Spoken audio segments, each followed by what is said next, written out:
Olá! Sejam todos e todas muito mais que bem-vindos a essa videoaula, onde iremos falar um pouco do equilíbrio estático.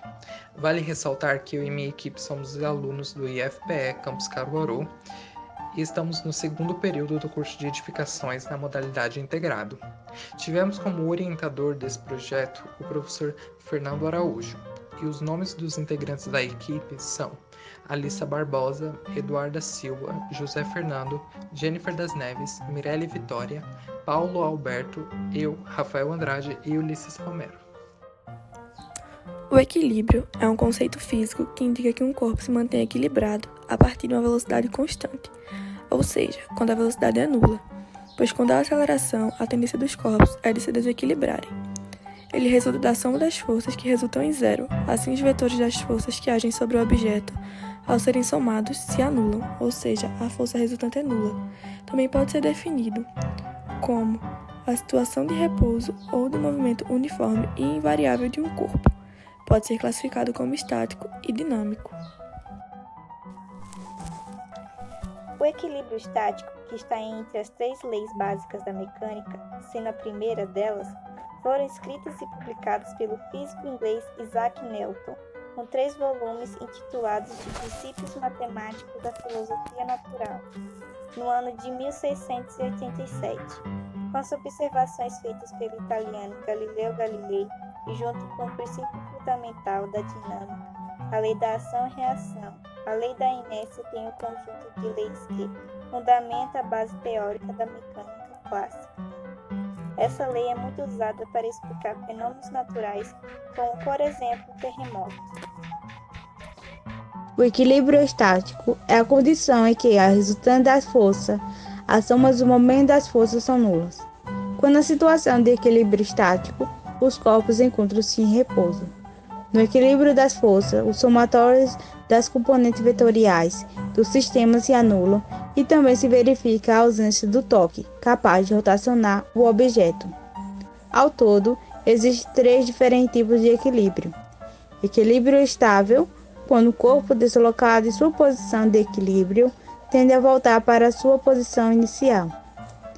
Equilíbrio instável, quando o corpo sofre um pequeno deslocamento de sua posição de equilíbrio, por menor que seja, ele tenderá a afastar-se cada vez mais dessa posição. O equilíbrio indiferente, quando um corpo independente de onde seja posicionado, permanece em equilíbrio. Os garfos sobre um palito na beirada de um copo. Você vai precisar de um copo, de 2 garfos e um palito. Você vai precisar cruzar os 2 garfos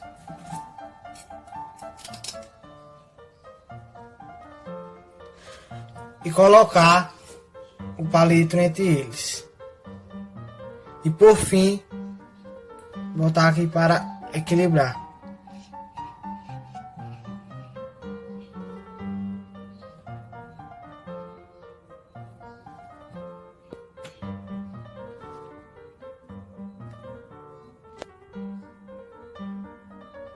Oi, meu nome é Maria Eduarda da Silva e eu vou tratar sobre os conceitos fundamentais para a estática.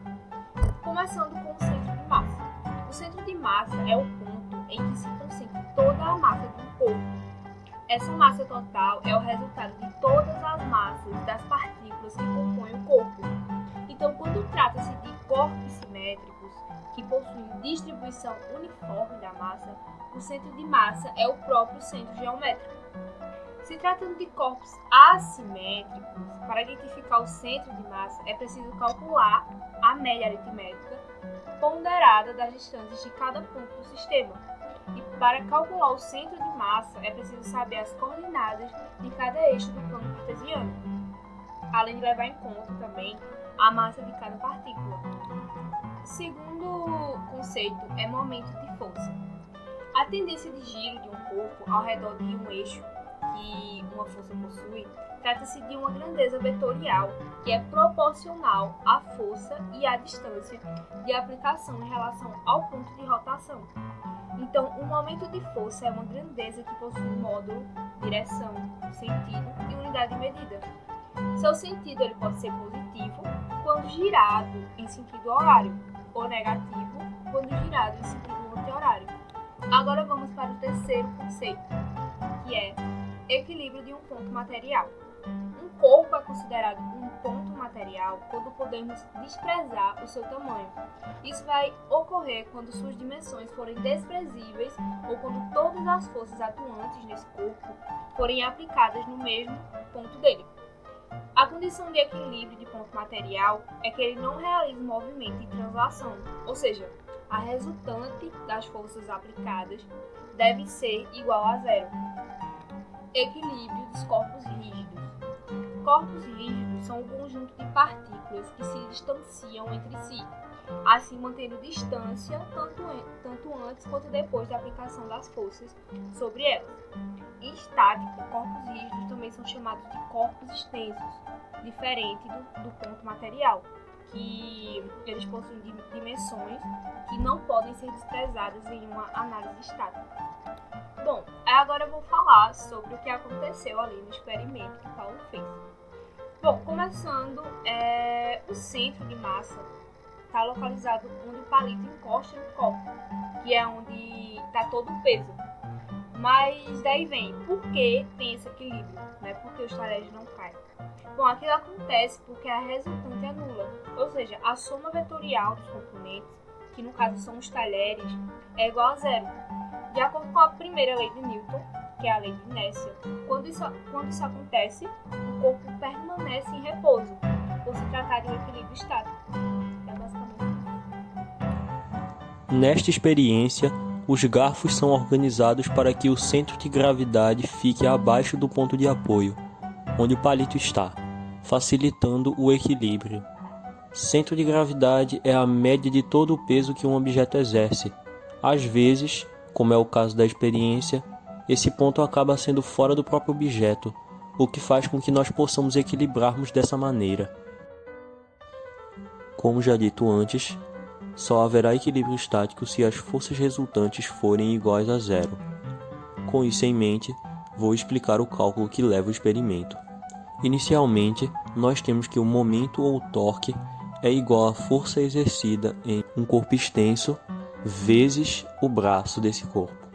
Se nós queremos calcular o momento ou torque do palito que segura a estrutura, nós vamos ter que calcular o torque do garfo 1 e do garfo 2, só que com sentidos contrários, ou sinais contrários. Se temos que o torque do palito é zero, já que é aparente pelo experimento, também temos que, basicamente, o torque do garfo 1 é igual ao torque do braço 2, ou seja, os garfos anulam as forças um do outro por terem o mesmo peso e braço, mas com sentidos diferentes.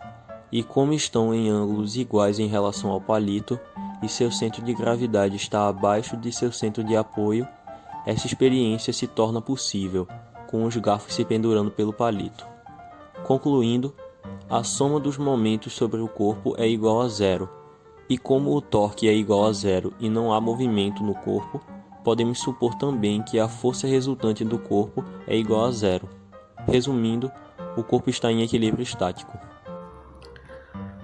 Olá, trago a vocês a conclusão do equilíbrio estático na construção civil, estrutura civil. Na estrutura civil do equilíbrio estático, possui diversos corpos que podem suportar esforço e aplicações do próprio indivíduo, pois na construção civil, os corpos do equilíbrio são vírgulas, colunas e laje, e outros corpos existentes na mecânica. O equilíbrio estático está presente no corpo humano como conjunto de ossos. Direi a vocês a importância do equilíbrio estático na construção civil. Como podemos perceber, o estudo do equilíbrio estático é da extrema importância. Esse estudo, a estática, para o levantamento da estrutura fixa referente a edifício, casas e pontes, para todo elemento da indústria e da construção. Isso é para garantir a segurança dessas estruturas e estabilidade ao longo do tempo. O engenheiro estruturais civis ou arquiteto tem que ter esse conhecimento nesse assunto para evitar acidentes após a construção de uma estrutura. Além disso, o equilíbrio estático é muito utilizado na estrutura civil, principalmente no equilíbrio estático. Possui diversos corpos que podem suportar esforço e aplicação. Darei exemplo aqui embaixo.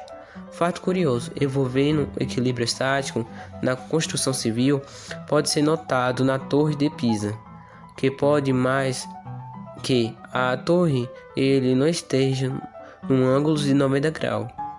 Ele se mantém em pé, não cai por conta do seu equilíbrio estável, com sua inclinação do ponto central da gravidade, região onde se concentra a enorme parte do peso. Nessa posição, onde ocupa a mais alta na torre, o ângulo da sua inclinação continua-se a aumentar. Isso traria coisas negativas no centro da gravidade.